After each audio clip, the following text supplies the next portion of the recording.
Hello, everyone. Welcome to the NPA Region 1 podcast. I am President Elect Maggie Spadinger, and I'm delighted to welcome our guest, Regional Director Ellen Battista. Dr. Battista, thank you for joining us today. Thank you for having me. Ellen and I go back many years, actually. We were both RNs at the same hospital at Roswell Park Cancer Institute. I remember when Ellen was head nurse of pediatrics. We'll start off by asking some questions about your career as a nurse practitioner. How did you get involved with the NP community? Well, I've been a nurse practitioner since 1981, and things were different a long time ago. You didn't have other nurse practitioners to talk to, etc. And then eventually the group started to form. It was called the Coalition for Nurse Practitioners of New York State. And that's when I first met the organization. But like many young people, I was taken up with my kids and job and just figuring out how to make life work.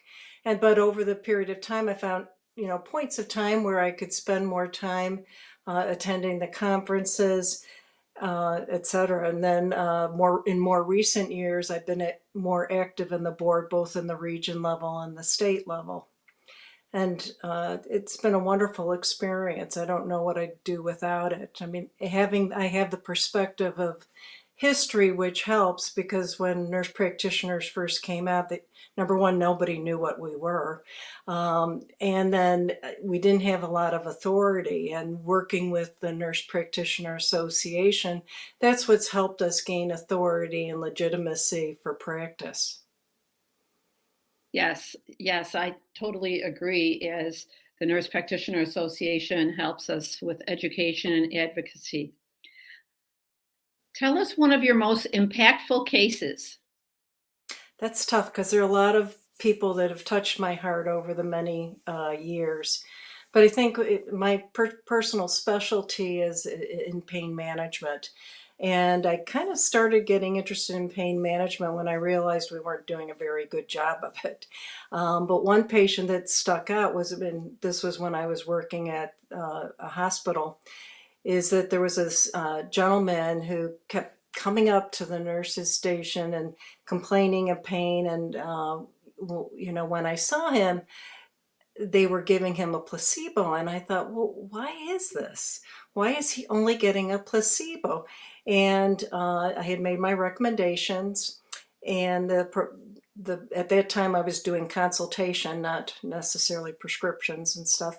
And made my recommendations to his primary care physician at the hospital.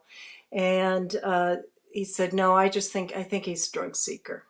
Well, 6 weeks later, that man came back paralyzed because he had cancer that spread to his spine.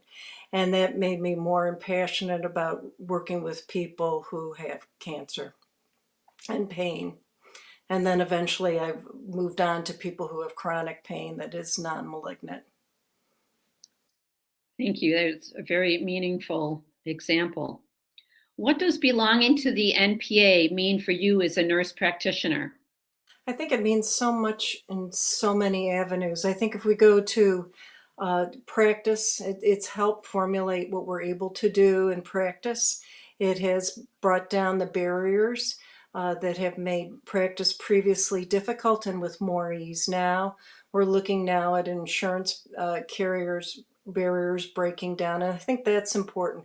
But I think the other thing that you really get from working with in a group like this is you get to meet other nurse practitioners, and that's invaluable. You get to use them as your resources. You kind of can use them as, talking with each other, supporting each other, understanding each other's frustrations. And the education that we can receive through the Nurse Practitioner Association is invaluable, both in the conferences that are offered as well, both in person and online. Yes, I agree. Meeting with the other nurse practitioners who work in different fields, I think that's so valuable. Yeah, I do too. So Thank you, Dr. Battista, for so much for joining us today and for being the guest on our first episode. Be sure to follow the NPA on social media and subscribe to our YouTube channel. We'll see you next time on the Region 1 podcast.